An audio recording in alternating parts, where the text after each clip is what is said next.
My name is Mary Thompson. I am 70 years old, and for most of my life I believed I had lived quietly, safely, and perhaps even invisibly in a small town tucked away in the Midwest of the United States. The kind of town where the days repeat like the ticking of an old clock, where neighbors greet you by name at the grocery store, and where the silence of the evenings is broken only by the sound of crickets outside the window. I had grown used to that rhythm, to the quiet streets, the same old coffee shop down on Main Street, and the familiar faces that had watched me grow older with each passing year. Since my husband passed away more than a decade ago, my world had grown smaller, but I had learned to live with the loneliness. My greatest joy, my greatest pride, was my only son, David. David was born when I was already 30. He was my miracle baby. I raised him with everything I had, and everything I didn't. I worked 2 jobs when he was a child, saving every penny so he could have shoes for school, new books, and later college tuition. I skipped vacations, ignored luxuries, and counted coins in glass jars at the end of each month, always telling myself, it will be worth it. He will have a better life than I did. And in many ways, David did, at least on the surface. He moved to the city, worked in finance, and wore tailored suits I could never imagine affording. He spoke with confidence, sometimes even arrogance, and often reminded me of the differences between us. I was the quiet, practical mother from a small town. He was the ambitious man climbing ladders I didn't even know existed. But no matter how far he went, I always loved him. A mother's heart doesn't keep score. I still remember one evening, standing in my kitchen, pouring tea into my favorite cracked porcelain cup, when David called. His voice was firm, almost urgent. "Mom," he said, "I've been looking at investment opportunities. This could change everything. It's safe, it's smart, and with the right capital, it could triple in just a few years." I froze with the teapot still in my hand. The way he spoke, fast, polished, convincing, made me uneasy but also proud. He sounded like a man who knew the world, who had knowledge I didn't. I thought he's successful. He knows more than I ever could. Maybe this is my chance to help him, to give him a push the way I always dreamed of. "David," I said softly, "are you saying you need money?" He hesitated for a second, then laughed. "Not need, Mom. Think of it as an opportunity for both of us. I know you've been saving.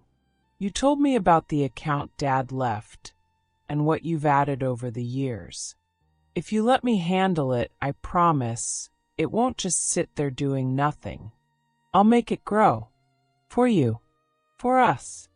For a moment, my heart swelled. He wasn't asking out of greed, I thought. He was thinking about me, about our future. Perhaps this was the moment I had waited for all my life, to see my son not only succeed but carry me along with him. I sat at the table that night, staring at the old family photo hanging on the wall. Me, my husband, and little David at 5 years old, holding an ice cream cone, smiling with sticky cheeks.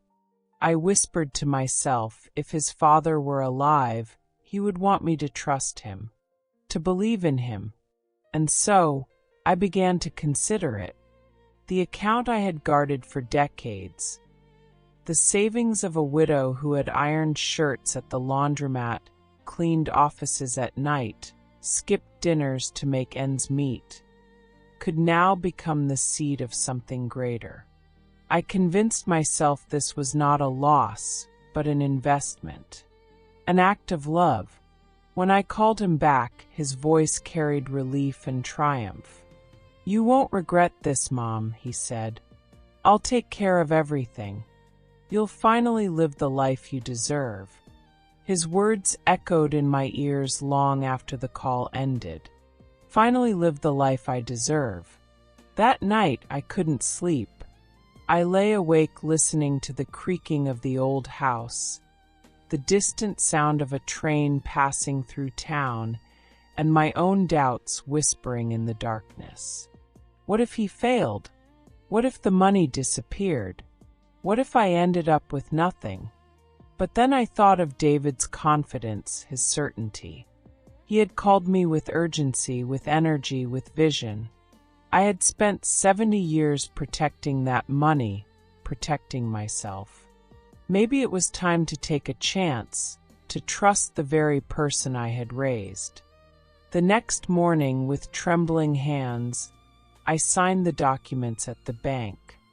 My entire savings transferred into an account under his management.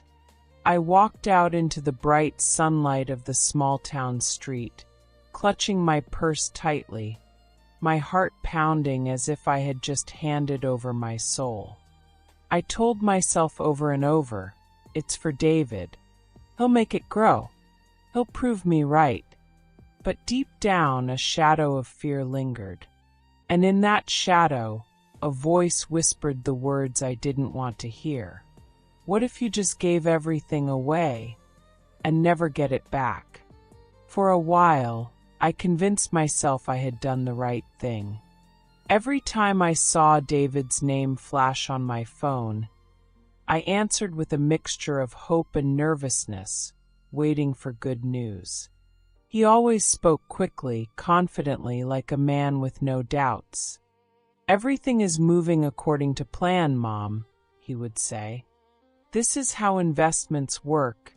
You don't see results right away, but trust me, it's going to pay off." I clung to those words like a lifeline. In my small kitchen, while the kettle hissed on the stove, I would picture my money multiplying somewhere far beyond my imagination, building the future he had promised. I even caught myself smiling sometimes, whispering, maybe this was the best decision of my life. But then weeks turned into months. His calls grew shorter, his tone sharper. When I asked questions, gentle ones, timid ones, his patience cracked. One evening, I gathered the courage to say, "David, I don't want to pressure you, but could you show me something? Maybe some papers or numbers so I can understand how things are going." There was silence on the other end, then a sigh. "Mom," he snapped, "you wouldn't understand the documents even if I showed you. This isn't some piggy bank, it's serious finance. You need to stop worrying and let me handle it." His words stung. I had spent decades sacrificing for him, and now he spoke as if I were a child asking foolish questions. Still, I swallowed my pride. He knows more than I do, I told myself. He's the expert. But the doubts didn't go away. One Sunday afternoon, I baked an apple pie, his favorite, and invited him to visit. I thought that if he sat at the table, if we shared a meal like we used to, I could gently ask him again. When he arrived, he looked tired, his shirt wrinkled, his eyes shadowed. He barely touched the pie. Finally, I said softly, "David, you seem stressed. Please tell me the truth. Is everything all right with the investment?" He dropped his fork with a clatter and glared at me. "Why do you keep asking, Mom? Don't you trust me? I'm breaking my back trying to make something out of this, and all you do is doubt me." I reached across the table, my hand trembling. "It's not that I don't trust you. I put everything I have in your hands. My whole life's savings. Can you blame me for being worried?" That was when it happened. His face hardened, and his voice rose like a blade cutting through the air. "You're useless, Mom. You don't understand how the world works. All you do is sit here in this old house, clinging to your pennies. I'm the one actually trying to build something. Maybe if you weren't so stuck in the past, you'd realize I'm doing this for us." The word, useless, pierced deeper than I could bear. I felt my chest tighten, my eyes sting with tears. For a moment I couldn't breathe. This was my son, my little boy who once clung to my skirt when thunder frightened him. My miracle baby. And now he looked at me as though I were nothing. I whispered, "David, how can you say that to me?" But he was already standing, grabbing his coat. "I don't have time for this," he muttered. "If you can't appreciate what I'm doing, then maybe you don't deserve to know." The door slammed behind him, the sound echoing through the empty house like a gunshot. I sat frozen at the table, staring at his untouched slice of pie, the steam already fading. That night I didn't eat. I didn't sleep. I sat by the window watching the quiet street under the glow of the street lamp, hearing his words over and over in my head. Useless, useless, useless. It wasn't just an insult. It was a fracture, a crack that split the bond between us wide open. I told myself he didn't mean it, that he was stressed, that business was hard.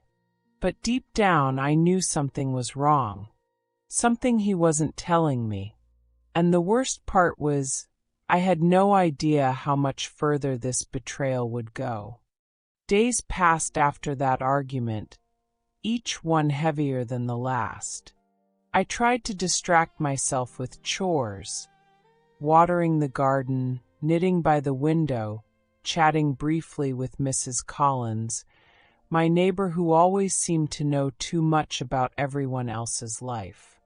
But nothing silenced the echo of that word, useless. It clung to me like a stain. At night, I lay in bed staring at the ceiling, replaying David's anger, his sharp eyes, the way he had stormed out as though I were the problem. I wondered, had I done the wrong thing? Had I pushed too hard? But underneath the guilt was fear.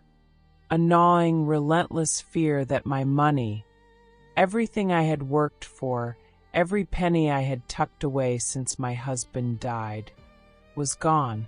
Weeks turned into months. David called less and less. When he did, his voice was rushed, distracted. "I'm busy, Mom. I'll call you later. Don't worry about the investment, it's fine. You wouldn't understand the numbers anyway." The excuses stacked like bricks, building a wall between us. One morning, while sweeping the porch, I saw Mrs. Collins walking her little dog. She stopped at the fence and lowered her voice, as though sharing a secret. "Mary, dear, I don't mean to pry, but I saw your David downtown last night. He didn't look, well." My broom paused mid-sweep. "What do you mean?" She glanced around, as if the quiet street had ears. "He was at Lucky's, the bar near the old train station. Not just drinking, playing the machines, gambling. He looked desperate." The words hit me like ice water. "No, not David. He told me, he promised." "I'm sorry, Mary," she said gently. "I shouldn't interfere. But I thought you should know. That night I couldn't stay still. My hands shook as I held the phone, debating whether to call him. But instead of pressing the dial, I grabbed my coat and keys. My old car groaned as it started, but I drove anyway, the steering wheel slick under my palms. The neon glow of Lucky's flickered against the dark sky. I parked across the street, my heart pounding. The windows were tinted, but I could hear the muffled sounds of laughter, shouting, the metallic clink of coins. I stepped inside, swallowed by cigarette smoke and the stench of spilled beer. And there he was, my son, my David, sitting hunched over a slot machine, his tie loosened, his face pale with exhaustion. His eyes burned with a manic light I had never seen before. I watched as he shoved bill after bill into the machine, muttering under his breath. The screen flashed, buzzed, and then screamed loss in bold red letters. He slammed his fist against the console, cursed, and fed it more money. My knees nearly buckled. That money, my money, was vanishing with each press of his fingers. I forced myself forward. "David!" My voice trembled. He turned, his eyes widening with shock, then narrowing with anger. "Mom, what are you doing here?" Tears blurred my vision. "Is this what you call investing? Is this where my life savings have gone?" He stood, towering over me, his face flushed. "You shouldn't be here. You don't understand."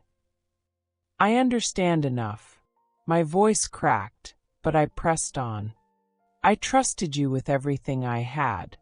And you gambled it away." People were staring now. A bartender whispered to another, shaking his head.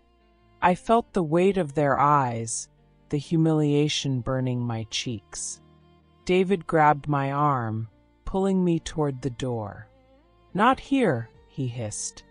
"Let's talk outside." The cold night air slapped my face as we stepped out.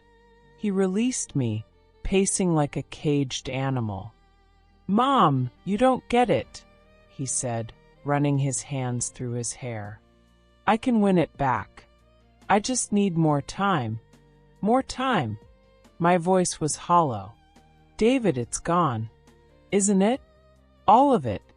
He froze, his silence louder than any confession. I felt the world tilt beneath me.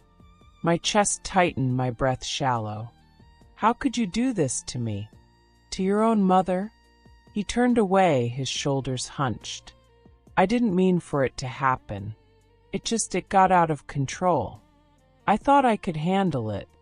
I staggered back, clutching the railing for support. The son I had raised, the boy I had sacrificed everything for, had not only lied to me, he had stolen from me. "You didn't just lose money, David," I whispered. "You lost me." For a moment, I thought he might apologize, that he might reach for me. But instead, he shoved his hands into his pockets, muttered something under his breath, and walked into the darkness. I stood alone on the sidewalk, the neon sign buzzing overhead, the night colder than I had ever known. And that was the last time I saw him, at least for a long while. When David disappeared into the night, I stood frozen on the sidewalk, staring at the shadows swallowing him whole. The neon sign above Lucky's bar flickered, buzzing like a dying insect, its light spilling onto the cracked pavement. I didn't move for what felt like hours. My body was numb, my mind replaying every choice, every sacrifice, every moment of trust one had given him. I drove home in silence. The old car rattled against the uneven road, headlights cutting through the empty streets. I gripped the steering wheel so tightly my knuckles turned white. By the time I parked in front of my little house, my legs shook so badly I could barely step out. Inside, the house greeted me with its familiar stillness, but it didn't feel like home anymore. The living room, once a place of warmth and comfort, felt hollow. The ticking of the old clock on the wall mocked me, each sound a reminder of time wasted, trust misplaced. I sat at the kitchen table, the same table where David had once drawn crayon pictures of rockets and houses, where he had done his homework under my watchful eye, where I had slid a slice of warm apple pie in front of him just weeks before, only to be called useless. The tears finally came, pouring out of me like a storm I had tried to hold back for too long. I buried my face in my hands and sobbed until my body ached. I had lost my money, yes, but worse, I had lost my son. Not to death, not to distance, but to choices that had dragged him into a pit I couldn't pull him out of. The days that followed were some of the longest of my life. David didn't call. He didn't write. His phone went straight to voicemail. I drove by his apartment once just to see if he was there, but the blinds were drawn and his car was gone. I tried to pretend everything was normal. I watered the plants. I went to the grocery store. I even attended church on Sunday, though my prayers were shaky and filled with anger as much as sorrow. But nothing was normal. Not anymore.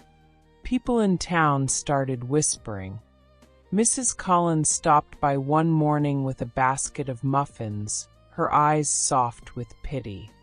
"Mary, dear, I heard about what happened," she said gently. "You don't deserve this." I forced a smile, though it felt like a mask. "Thank you, Mrs. Collins. I'll be fine." But I wasn't fine. At the bank, I checked my account again and again, hoping I had been wrong, hoping perhaps there had been some mistake. Each time, the balance glared back at me, empty, stripped bare. One afternoon, I sat in the banker's office, my hands trembling on my lap. The young man behind the desk wore a crisp suit and glasses that slid down his nose as he spoke. "Mrs. Thompson," he said carefully, "I'm afraid there's nothing we can do. The funds were transferred legally. Your son had authorization." I swallowed hard. "So that's it? My life savings are just gone." He shifted uncomfortably. "Unless your son returns the funds, yes." "I'm sorry." Sorry. Everyone was sorry. But no one could give me back what I had lost. Nights were the hardest. The house creaked with loneliness. I would sit by the window, staring at the empty street, listening to the faint hum of crickets. Sometimes I thought I heard his car pulling up, his footsteps on the porch, his key turning in the lock. But when I opened the door, there was nothing, just the night air, heavy and cold. The word he had thrown at me, useless, haunted me still. It lingered in every room, every corner of the house. I began to wonder if he had been right. If my life of sacrifices, of penny pinching and small-town routines had meant nothing. If I really was useless, even to the one person I had lived for. One evening, I found myself in the attic, rummaging through old boxes. I pulled out photo albums, flipping through images of David's childhood. There he was at 5 years old, his smile bright and sticky with ice cream. At 12, holding his first baseball glove, eyes shining with pride. At 18, in his cap and gown, my heart bursting with hope for his future. Tears dripped onto the photos, smudging the edges. Where did that boy go? I wondered. How did we end up here? I pressed one photo to my chest, whispering, "I would have given you anything, David. Anything. Why wasn't that enough?" Weeks dragged into months. My savings were gone. My trust was broken. My son had vanished. Friends invited me to dinners. Church groups encouraged me to join gatherings, but I declined each time. The shame was too heavy. How could I sit among them, smiling, when I had been betrayed by the very person I was supposed to be most proud of? But then late one night the phone rang. I jolted awake, my heart pounding. For a moment, I thought I was dreaming. No one called at that hour. I picked up the receiver with trembling hands. "Hello." There was a pause. Then a voice, shaky, broken, and unmistakably his. "Mom, it's me." For a second, I couldn't breathe. The silence between us stretched like a tightrope ready to snap. "David," I whispered. He exhaled, his breath ragged. I need your help." My grip on the phone tightened. My heart ached with both relief and anger, love and betrayal colliding inside me. After everything, after the lies, the insults, the theft, he was calling me now. The sound of David's voice on the phone lingered in my ears long after I hung up. I sat there in the dark, the receiver still trembling in my hand, staring into the shadows of my quiet living room. He hadn't said much, only that he needed my help. No details, no apology, no explanation. Just those words, and then silence. For days, I replayed that call in my head. Part of me burned with anger. How dare he? After everything he'd done, after stealing my savings, after gambling away my trust, after vanishing without a trace, he had the audacity to call me as if nothing had happened. And yet, beneath the anger, something else stirred. A flicker of the same old love. A mother's love that refuses to die, no matter how many times it's wounded. I told myself I wouldn't give in. If he wanted forgiveness, he would have to earn it. If he wanted help, he would have to explain himself. I rehearsed the words I would say if he came to me. Sharp words that would finally make him understand the pain he had caused. And then one evening, as the sun dipped behind the horizon and the sky turned a dusky purple, I heard it, a knock at my door. My chest tightened. Slowly, I walked down the hallway, each step heavy with dread and anticipation. When I opened the door, there he was. David, but not the David I remembered. His once sharp suit was wrinkled and stained. His face was pale, drawn, with deep lines etched by sleepless nights. His eyes, oh, his eyes, were hollow, the brightness I had once known replaced by a dull, desperate glimmer. "Mom," he said, his voice barely above a whisper. For a moment we just stood there, staring at each other. My throat felt dry, my heart caught between slamming the door and pulling him into my arms. Finally I spoke. "Why are you here, David?" He lowered his gaze. I didn't know where else to go. I clenched my fists.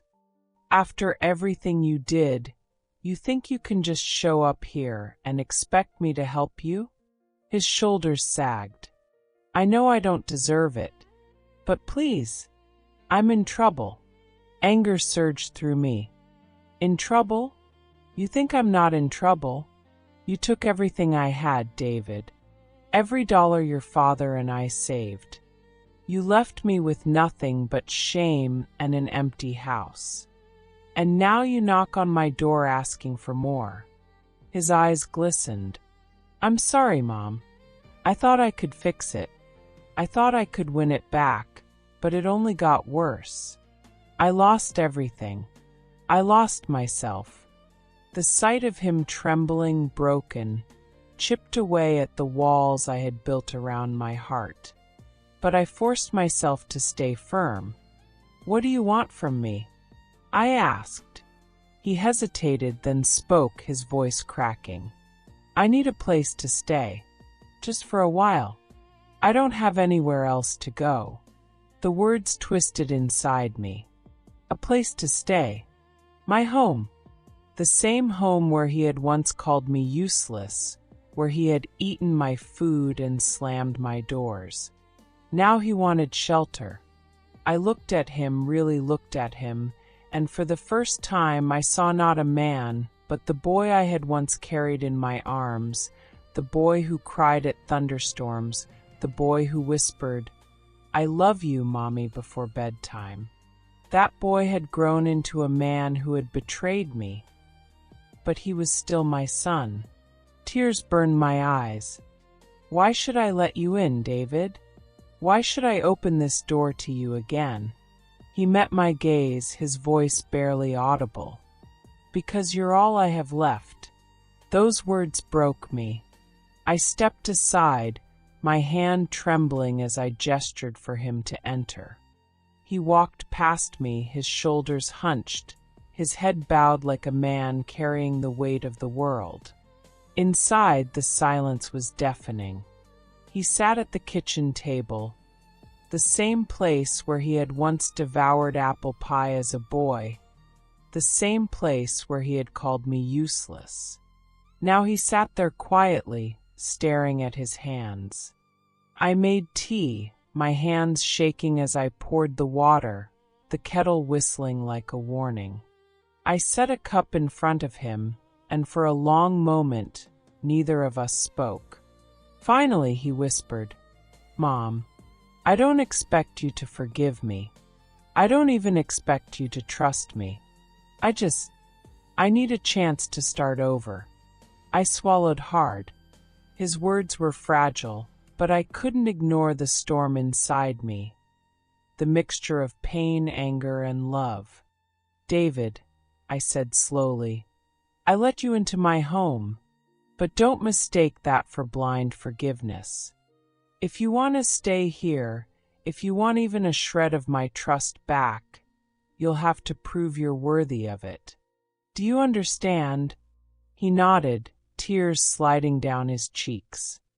"I understand." And yet, even as he spoke those words, I couldn't shake the unease in my chest. A voice inside me whispered, "This isn't the end. This is only the beginning." The first night David spent back under my roof was one of the longest nights of my life. I lay awake in my small bedroom, staring at the ceiling while the house creaked around me. Through the thin walls, I could hear him moving restlessly in the guest room. The same room where he had once sprawled across the bed as a teenager, headphones on, lost in his own world. Now he was back, 40 years old, broken and desperate, and I didn't know whether to feel relief or dread.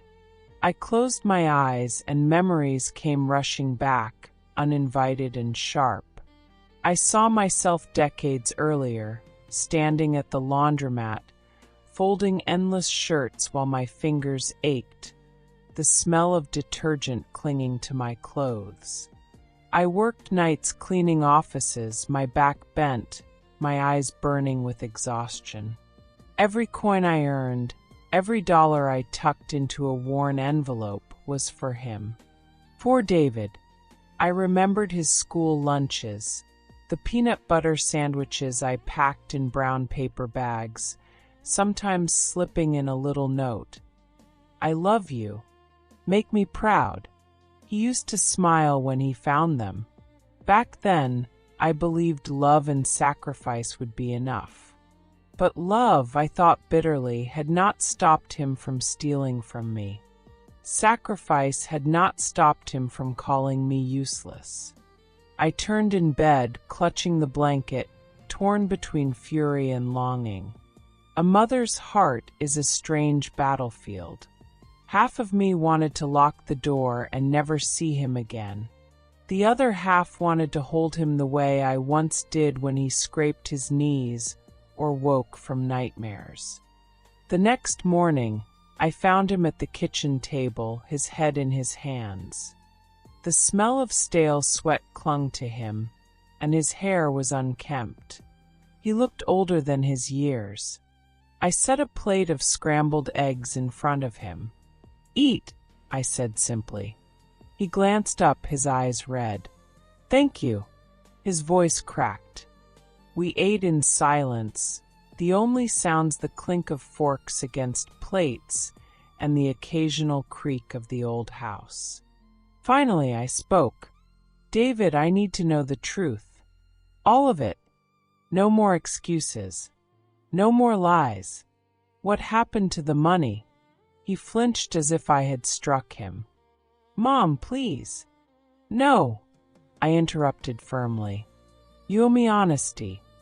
After everything you've done, after what you took from me, you owe me that much. He stared at his plate for a long time before finally whispering, I lost it. All of it. Not in investments, not in anything smart. I couldn't stop. The machines, the tables, the games. I thought if I just kept going, I'd win it back. But I didn't. I kept losing, and the more I lost, the more I chased it, until there was nothing left. His words hung in the air like smoke. My chest tightened, my throat burned. So it was true, I said bitterly. Mrs. Collins was right. The bar, the machines, that's where my life savings went. He buried his face in his hands. I'm sorry, Mom. I know sorry doesn't fix anything. I don't expect you to forgive me. I don't know what else to do. For a long moment, I couldn't speak. My hands trembled as I gripped my coffee mug, the heat burning my palms. Part of me wanted to scream at him, to throw him out, to tell him he had destroyed everything. But when I looked at him, broken, ashamed, shaking, I didn't see the man who had betrayed me. I saw my little boy again, and that was the cruelest part. You think saying sorry is enough? I whispered. You think walking back into this house erases the months I spent alone, humiliated, afraid of losing not just money but the son I thought I knew? He didn't answer. His silence was louder than any words.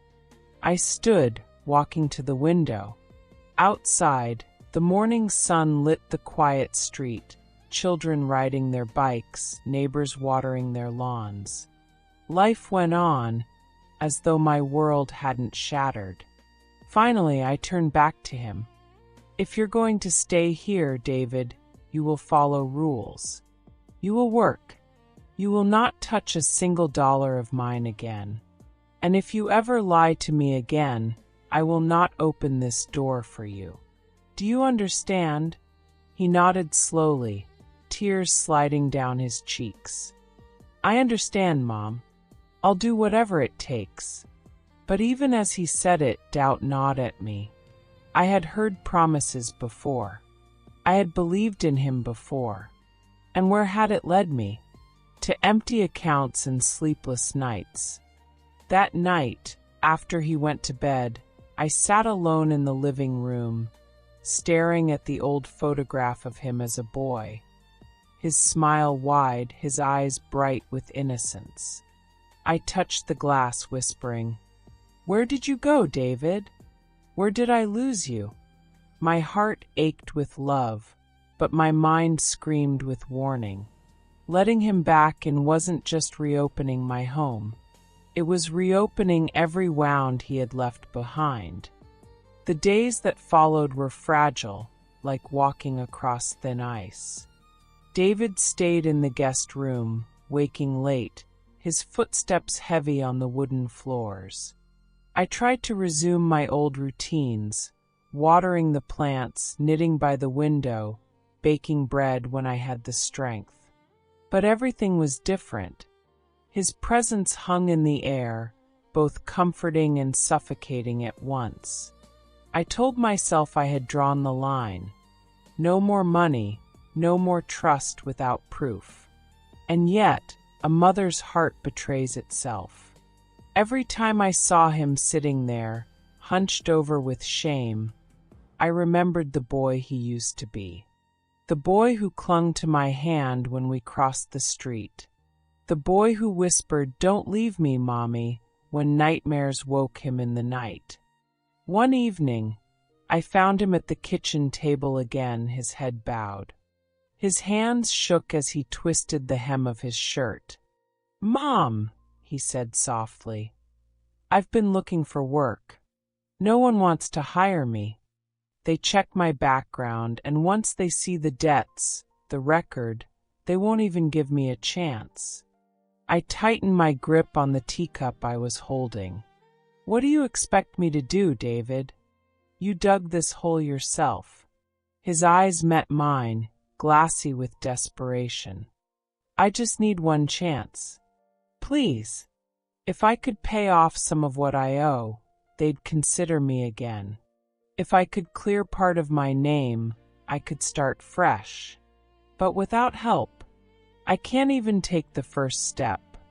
I froze. Every warning bell inside me screamed to stay firm. He had lied before. He had promised before. And each time it led to disaster. And yet, he was my son. Mom, he whispered, his voice breaking. I swear this time it's different. I'm not asking for all of it, just enough to get back on my feet. I don't want to end up on the streets. I don't want to lose everything. Tears burned my eyes. His words carved into me like knives. How many times had I told myself I was done? How many times had I sworn I would never give in again? And still, here I was trembling on the edge of another sacrifice. That night, I sat alone at the table after he had gone to bed. I stared at the old checkbook, the pen resting beside it. My husband's voice echoed in my memory. Protect the savings, Mary. You'll need it one day. I had ignored that once. Could I ignore it again? I thought of the shame, the betrayal, the months of loneliness. But I also thought of the hollow look in David's eyes, the way his voice cracked when he said he had nowhere else to go. By morning, I had made my decision. David, I said, sliding an envelope across the table. This is it. Don't ask me again. Don't make me regret this. If you waste this chance, you will never get another. His hands trembled as he took it. He looked at me as though he had received a gift far greater than money. Thank you, Mom. I promise I won't let you down this time. I wanted to believe him. Oh, how I wanted to believe him. But as he left that afternoon with the envelope clutched tightly in his hands, a knot formed in my chest.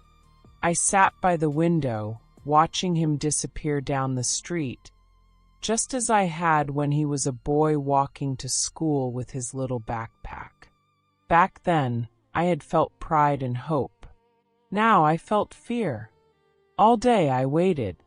I tried to keep busy, baking, sweeping, reading the same page of a book over and over without comprehension. Each creak of the floorboards made me glance at the clock, wondering when he would return and in what state. Night fell. Still no sign of him. I sat at the table, the clock ticking louder with every passing minute. My stomach churned, my hands cold and clammy. Finally, just after midnight, I heard footsteps on the porch. The door creaked open, and David stumbled in. His face was pale, his eyes bloodshot, but in his hands he held papers, real papers this time. I did it, he whispered, placing them on the table. I cleared part of the debt. I have a chance at a job interview next week. I swear, Mom, this is the start of something better. I stared at the papers, my heart torn between relief and suspicion. Maybe this time he meant it. Maybe this time he would change. But the shadows in his eyes, the same shadows I had seen at the slot machines, told me the battle was far from over. For a few days I allowed myself to believe. I wanted so badly to think that David had finally turned a corner, that the envelope I had given him wasn't just another sacrifice tossed into the flames of his addiction. He came home with papers, spoke of interviews, and even managed a small smile, the kind of smile I hadn't seen on his face in years. I clung to that smile like a drowning woman clings to driftwood. He helped around the house for the first time since moving back. He fixed a squeaky hinge on the back door, carried groceries from the car, even raked leaves in the yard.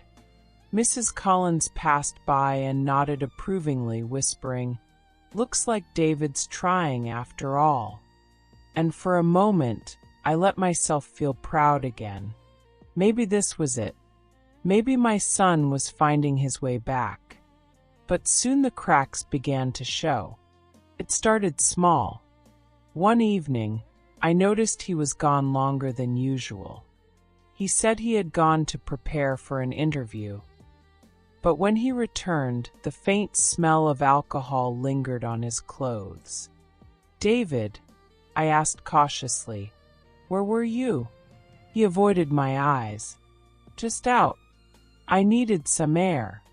I wanted to believe him, but my heart tightened with unease. The next week, he missed the first interview he had told me about. He came back late, his tie loosened, his face pale. When I asked how it went, he snapped. It was a waste of time. They weren't serious anyway. I bit my tongue, not wanting to start another fight, but the doubt gnawed at me. And then came the night I will never forget. I woke to the sound of the front door closing softly. The clock on the nightstand glowed 2:15 a.m. My chest tightened. I slipped out of bed, wrapped myself in a shawl, and peeked through the window. David was walking down the street, his figure hunched, heading toward the part of town I dreaded most, near Lucky's bar. My heart sank. I waited by the window for hours, the silence of the house crushing me. Finally, just before dawn, he returned. He tried to be quiet, tiptoeing through the hallway, but I was waiting in the kitchen. "Where were you?" I asked, my voice trembling. He froze, guilt flashing across his face. Then came the lies. I couldn't sleep. I just needed a walk. "A walk," I whispered. "At 3 a.m? Past Lucky's." His jaw tightened. "You were spying on me? I was worried about you, David. Do you understand? You're supposed to be changing, but I see the same shadows in your eyes. Tell me the truth. Did you gamble again?" Silence. His fists clenched at his sides. His lips pressed into a thin line. Finally, he muttered, "Just once. I thought I could handle it. I thought I could win something back." The words shattered me. I slammed my hand against the table, tears burning my eyes. "You promised me, David. You looked me in the eye and swore this was different. And yet here we are again, standing in the same darkness." His voice rose to meet mine. "You don't understand, Mom. I need this. It's the only thing that makes me feel like I have control. Without it, I'm nothing." The confession cut deep. He believed it, truly believed it, and that terrified me more than anything else. I shook my head, my voice breaking. "You're not nothing. You're my son, but you're destroying yourself, and me along with you." For a moment he looked at me with such sorrow, such desperation, that my anger wavered. He whispered, "I don't know how to stop." The truth in his voice pierced me. He wasn't just lying or scheming. He was drowning in something bigger than both of us. I sat down heavily, my body trembling. "Then you need help, David. Real help. Not another chance, not more money, not promises you can't keep. You need to face this." He looked away, shame written all over his face. "I can't. I don't want people to know. I don't want to be seen as a failure." Tears streamed down my cheeks. David, don't you see? You already are failing. Not because you lost money, but because you're losing yourself. And if you keep going, I'll lose you forever." He didn't answer. He stood there, silent, his shoulders slumped, before retreating to his room without another word. That night, I sat alone in the kitchen until the sun rose, staring at the empty chair across from me. My heart ached with both rage and love. I wanted to save him. I wanted to shake him. I wanted to hold him. But most of all, I wanted the boy I had raised, the boy who once promised he would make me proud, to come back to me. Instead, all I had was a man chained to a hunger that would never be satisfied. The morning after our confrontation, the house felt like a church after a funeral, quiet, airless, heavy with words that wouldn't settle. I moved through the rooms as if my body were made of glass, afraid that the smallest sound would shatter me. David kept his door closed. Now and then I heard the faint scrape of a chair, the whisper of footsteps, then silence again. By noon, I set a bowl of soup outside his room and knocked once. "David," I said softly, "you need to eat." No answer. I stood there longer than I should have, listening for breath, for movement, anything to prove he was still on the other side of that thin wood. Finally, I walked away, my palms warm with worry. I knew this place. It was the edge of the cliff. I had lived here for months, on the rim of fear, peering into a darkness that had already swallowed my son once. Around 3, I heard the door open. David stepped into the hall like a man who had been lost at sea and had only now found land. His eyes were swollen, his hair flattened, his shirt wrinkled at the collar. "Mom," he said, voice raw, "can we talk?" I nodded and led him to the kitchen. The afternoon light made dust float like pollen, soft and slow. He sat at the table and wrapped both hands around the soup bowl as if it were a fire. I poured him water and took the chair across from him. For a long time, neither of us spoke. It was the kind of silence that had weight. At last he said, "I need to tell you everything." My fingers tightened around my glass. "Then tell me." He stared into the soup as though it might answer for him. "It didn't start with your money," he said. "It started long before. At work, the pressure, the targets. I was good at talking like I knew what I was doing, but inside I felt like a ghost inhabiting a suit that didn't fit. The first time I gambled, it felt like control. Like all the panic in my chest narrowed into one clear choice. Win or lose. For a few seconds, the world stopped being complicated. I swallowed. And then it stopped being a choice. He gave a helpless laugh that hurt to hear. I told myself I could quit any time. I told myself I was too smart to get caught in it. When things got bad, I told myself I could dig out if I just played one more round. That's when I came to you with the investment story. I practiced the words in the mirror. I told myself I was protecting you, because if I won, you'd never know. You'd just be proud. My throat tightened. Proud? He met my eyes. Yes, because I knew I was losing you even then. I could feel it. The more I lied, the further away I felt from you. And every time I felt that, I gambled more to drown it out.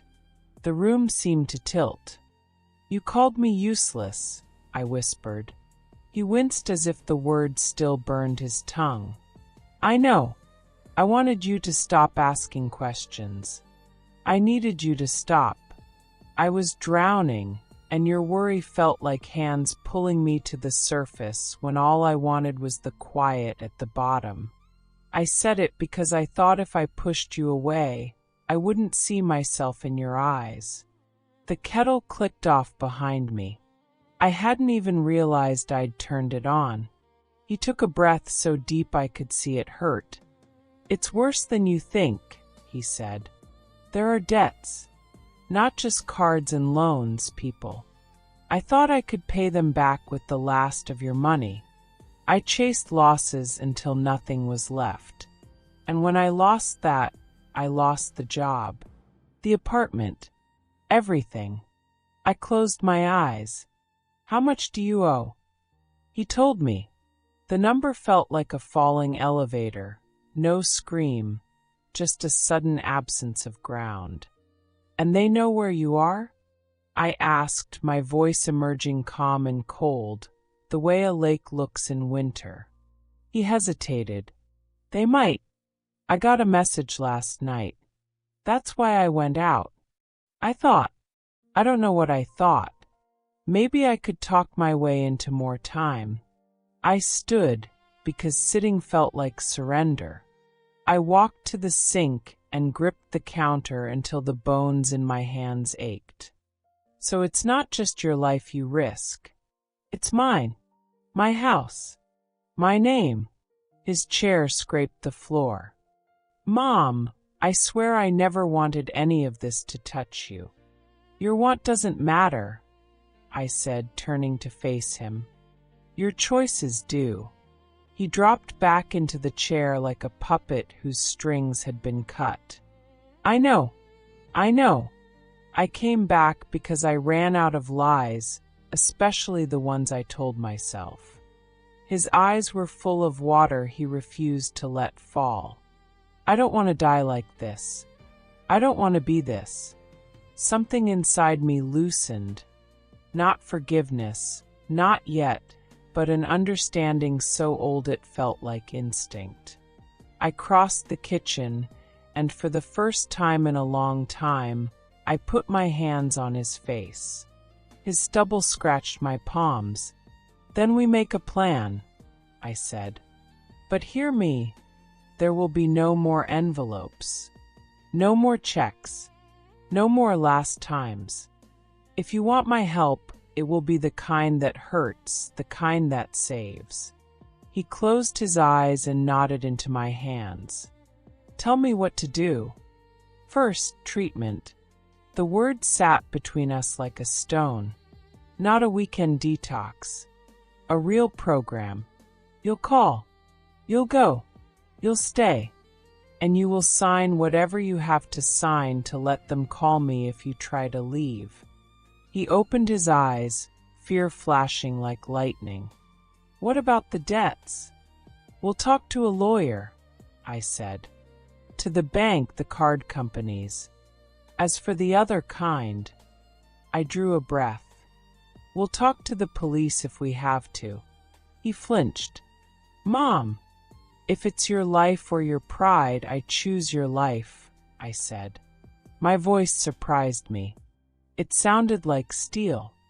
"I won't bury a son because he was too proud to ask for protection." The clock ticked once, very loud. Then he nodded again like a penitent at an altar. "Okay," he said. "Okay." We spent the next hour at the table with a pad of paper and a blunt pencil. I wrote the word plan at the top, then 3 numbers beneath it. 1. Treatment, calls today, intake this week. 2. Lawyer, consultation tomorrow morning. 3. Safety, change his phone number, sleep here, no late night walks, no bars, no cash. And 1 more, I said, tapping the pencil. Honesty, every day, even when it makes you look ugly. He gave a ghost of a smile. "That won't be hard. I'm already ugly." "You're sick," I said. "That's different. We made the calls." The woman at the treatment center spoke with a kindness that felt like a warm blanket on cold skin. "We have a bed," she said. If he can be here by Friday morning. It was Wednesday. 2 days. 48 hours that stretched before me like a bridge made of thread. David hung up and stared at the phone as if it might bite him. "I'm scared," he said. "So am I answered. "We'll be scared together." As evening fell, the sky turned the color of bruised peaches. I made chicken and rice because it was what I knew how to make when the world felt dangerous. We ate quietly like soldiers between battles. For the first time in months, David cleared his plate and rinsed it in the sink.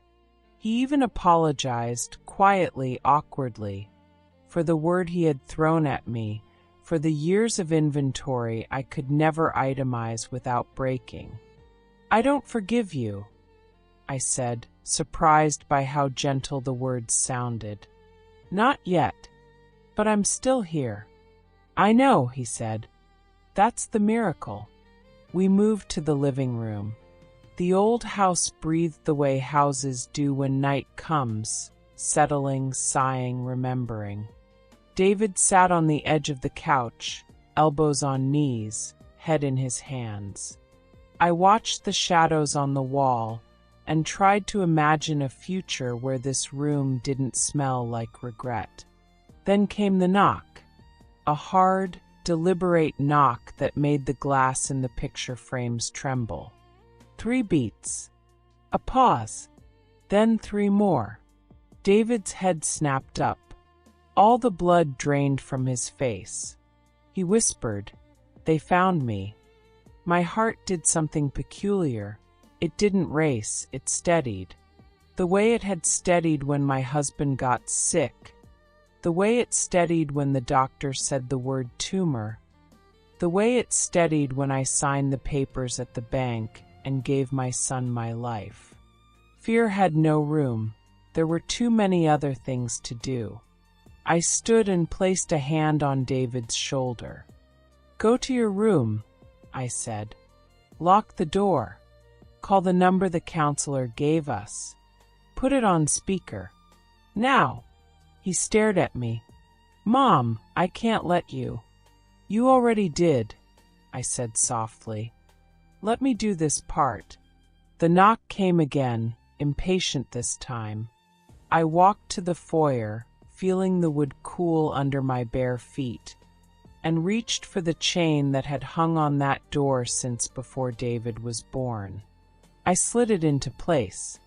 Then I opened the door as far as the chain allowed. 2 men stood on my porch. One wore a leather jacket despite the warmth. The other had eyes that registered everything and felt nothing. "Evening," the first said. His smile didn't reach his eyes. "We're looking for David."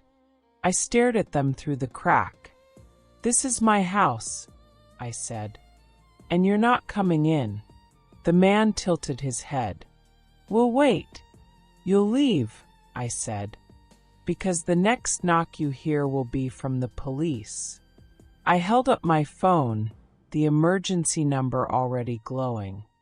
"And because if you scare my neighbors, they'll call too. We are old here," I added, surprising myself. "But we are not alone." For a moment, calculation flickered across the man's face. He leaned forward, voice low. "Tell David time's up." "I'll tell him he's going away," I said. "Somewhere you can't follow." Leather Jacket smiled again, colder this time. "We always follow." I shut the door. The chain rattled.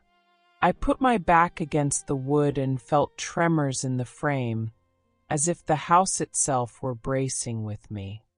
David stood at the end of the hall, pale, shaking, phone in his hand. From the speaker, a calm voice said, "This is Clara from Westbrook Recovery. David, are you safe?" He swallowed. I don't know." I took the phone, my voice steady as winter. "He is for now. We need that bed. We need it tomorrow, not Friday." A pause. Then Clara said, I'll see what I can do. I exhaled, and only then realized I had been holding my breath since the first knock. David looked at me the way a child looks at a lighthouse through fog, half believing, half afraid to. He whispered, "Mom, what if they come back?" "They will," I said. "So will morning." He nodded, and I watched something almost like resolve shift in his shoulders, like a man choosing to stand. The house settled again. The porch creaked. Somewhere, a siren wailed and faded. I locked the second deadbolt and turned off the lamp. "Get some sleep," I told him. "Tomorrow we go." "To the center?" he asked. "To whatever saves you," I said. He started down the hall, then stopped and turned. "Mom, thank you. I didn't say you're welcome. I didn't say I love you. I just lifted my chin in the dim light and held his gaze until he looked away first. When his door clicked shut, I stood alone in the dark foyer, my ear to the wood, listening for footsteps on the porch that didn't come.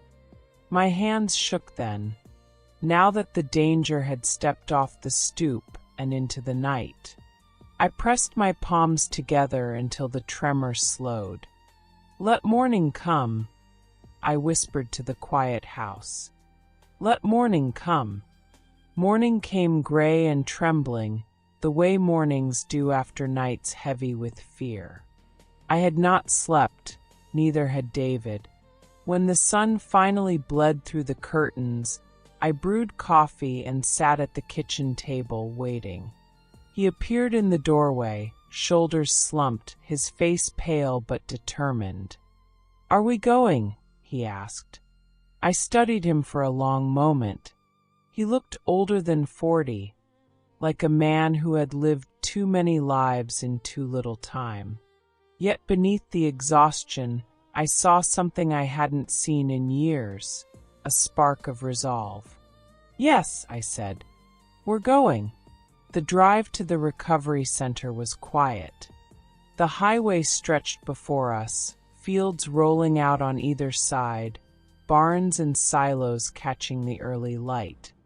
I gripped the steering wheel tightly, afraid that if I let go, the weight of it all would crush me. Halfway there, David spoke. "Mom, I don't deserve this. Not after what I did to you. I kept my eyes on the road. You don't, but you're still my son. And as long as you're alive, I'll fight for you." He turned his face toward the window, tears catching the morning sun. At the center, a nurse met us with kind eyes and firm hands. Papers were signed. A bag was handed over. David hugged me once, hard, like he was afraid to let go. "I'll try, Mom," he whispered. "That's all I ask," I said. "Try." When the doors closed behind him, I stood in the parking lot, the autumn wind tugging at my coat. For the first time in months, the silence didn't feel empty. It felt possible. Driving home, I passed the bar where I had found him, the neon sign still buzzing in the morning light. I didn't look long. Instead, I thought of the boy in the photograph on my wall, the one with ice cream on his cheeks, laughing at the world. That boy was gone, yes, but maybe, just maybe, the man he became could be saved. That night, alone in my house, I whispered into the quiet. He called me useless. He stole from me. He broke me. But when he needed someone, he came to me. I set the photo back on the shelf and let the weight of the day finally settle. I was not useless. I was his mother, and for better or worse, that would always be enough.